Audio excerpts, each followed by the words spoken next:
সাল্লাল্লাহু তাআলা আলাইহি ওয়াসাল্লাম নামাজ পড়েই বলতেন, পড়েন আস্তাগফিরুল্লাহ আস্তাগফিরুল্লাহ আস্তাগফিরুল্লাহ, এভাবে 3 বার বলতেন। আমরাও বলবো ইনশাআল্লাহ। সালাম ফিরিয়ে কি বলবেন বলেন? আস্তাগফিরুল্লাহ। করাচির হযরত ওয়ালা রাহমাতুল্লাহ আলাইহি বলতেন যে আচ্ছা, নামাজের মতো দামি ইবাদতটা করে আমি ইস্তেগফার পড়তে হবে কেন? তিনি বলতেন এজন্য পড়তে হয় যেন আমি রবকে বুঝাচ্ছি যে আল্লাহ তাআলা, আমি যে নামাজ পড়েছি এটা আপনার শান মতো হয় নাই, এজন্য আমার এই কমিটাকে আপনি মাফ করে দেন। যেমন বড়দেরকে কিছু হাদিয়া দিয়ে কি বলতে হয়, হযরত অল্পই দিয়েছি, সামান্য যৎসামান্য হাদিয়া দিয়েছি, বরায়ে করম এটা গ্রহণ করে আমাকে ধন্য করবেন আর আমাকে মাফ করবেন, বলে কি বলে না? তা আমিও নামাজ পড়ে যেন বলি, আল্লাহ আমি আপনার শান মতো পড়তে পারিনি, এজন্য আমাকে মাফ করে দিবেন। না হয় নামাজের পরে ইস্তেগফার হবে কেন? তাহলে নামাজের পরে ইস্তেগফার কেন পড়তে হয়? যদি শুধু এই 3 বার, 5 নামাজে 15 বার হয়ে যাবে। একদিন যদি জীবনের এই 3 বার কবুল হয়ে যায়, কসম খেয়ে বলা যাবে ইউমাত্তিকুম মাতাআন হাসানান ইলা আজালিন মুসাম্মা। রব্বুল আলামিন বলেন, যাও কথা দিলাম তোমার জীবনে দুনিয়াতে সুন্দর সুন্দর উপকরণ দিয়ে তোমাকে সাজিয়ে দিব। ইস্তিগফারের পুরস্কার, ওয়া আনিস্তাগফিরু রাব্বাকুম সুম্মা তুবু ইলাইহি ইউমাত্তিকুম মাতাআন হাসানান ইলা আজালিন মুসাম্মা। তোমরা যদি ইস্তিগফার করো, সুস্থতার জীবন তোমাদেরকে উপহার দিব, দারিদ্রতা মুক্ত জীবন উপহার দিব, মুসিবত মুক্ত জীবন উপহার দিব, তোমাদের স্বাধীনতাকে অখণ্ড রাখবো। সুবহানাল্লাহ। ইউমাত্তিকুম মাতাআন হাসানা, পৃথিবীর যে কোনো ভালো কিছু দিয়ে তর্জমা করবেন, এই আয়াত বলবে হ্যাঁ তোমার তর্জমা যথার্থ হয়েছে। আমি কি বুঝাতে পারছি আপনাকে? তাহলে নামাজ পড়ে কি পড়বো? দিল থেকে শুদ্ধ করে আস্তাগফিরুল্লাহ আস্তাগফিরুল্লাহ আস্তাগফিরুল্লাহ। মনে মনে ভাববো রব্বে কারীম বলেছেন আমি যদি ইস্তেগফার করি আমার যখন যা লাগে সব দিয়ে দিবে।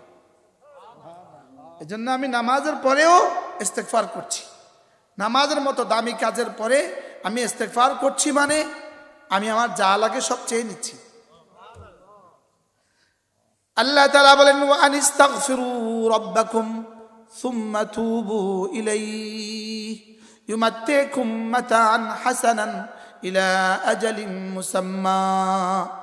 রব্বুল আলামিন বলেন, তোমরা ইস্তেগফার করো এবং তওবা করো, তোমাদেরকে সুন্দর সুন্দর আসবাব দিয়ে জীবনটাকে ধন্য করে দিব। ইলা আজালিন মুসাম্মা, নির্দিষ্ট এক সময় পর্যন্ত।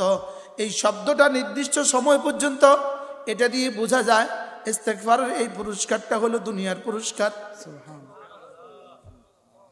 কারণ আখিরাতের পুরস্কার যদি হইতো তাহলে ইলা আজালিন মুসাম্মা বলতেন না। তাহলে ইস্তেগফার করব তো? আমি বলি ইস্তেগফার করব যত রহমত নামবে তত, ইস্তেগফার করব যত ভূমিকম্প হবে না তত। সুবহানাল্লাহ। কি গুনাহ করবে যত ভূমিকম্প হবে তত, ইস্তেগফার করবে যত আযাব ও গজব থেকে বাঁচবে তত। বুঝাতে পারছি? আল্লাহ তাআলা বলেন, আমি রব সিদ্ধান্ত দিয়েছি ওয়ামা কানাল্লাহু মুআদ্দিবাহুম ওয়া হুম ইস্তাগফিরুন। তোমরা ইস্তেগফার করবা, আমি তোমাদেরকে আযাব দিব, এটা হবে না। সুবহানাল্লাহ। ইস্তেগফার করলে আযাব দিব, এটা হবে না। বলেন কি বলছি বলেন? এটা হবে না। সুবহানাল্লাহ। ফাকুলতু আস্তাগফিরু রাব্বাকুম ইন্নাহু কানা গাফফারা ইউরসিলিস সামাআ আলাইকুম মিদরারা ওয়া ইউমদিদকুম বিআমওয়ালিন ওয়া বানিন ওয়া ইয়াজআল লাকুম জান্নাতিন ওয়া ইয়াজআল লাকুম আনহারা। হযরত নবীজি নূহ আলাইহিস সালাতু ওয়াস সালাম তার কওমকে উপদেশ দিয়েছেন, হে আমার জাতি, তোমরা ইস্তেগফার করো, তোমরা যদি ইস্তেগফার বাড়াও আল্লাহ তাআলা বৃষ্টিতে ভরে দিবে। আল্লাহ তাআলা ক্ষেত খামারগুলোতে ফলে ফলে ভরে দিবে। আল্লাহ তাআলা যখন যা লাগে তখন তা দিয়ে দিবে। সন্তান দিয়ে সাহায্য করবে, বিবি বাচ্চা দিয়ে সাহায্য করবে। সুবহানাল্লাহ।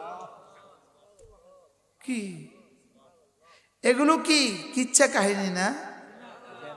হ্যাঁ, পড়েন আস্তাগফিরুল্লাহ আস্তাগফিরুল্লাহ আস্তাগফিরুল্লাহ। পড়বো তো?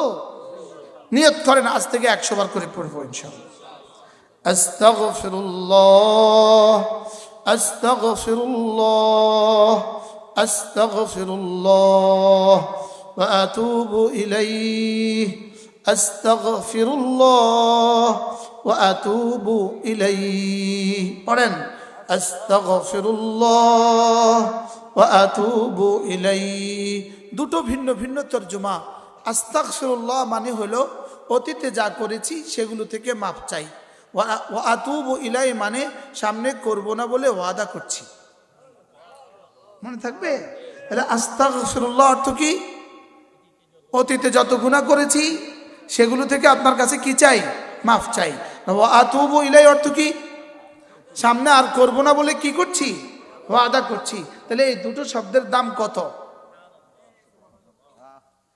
1 কোটি বার সুবহানাল্লাহর চেয়ে একবার আস্তাগফিরুল্লাহ আল্লাহর কাছে বেশি প্রিয়।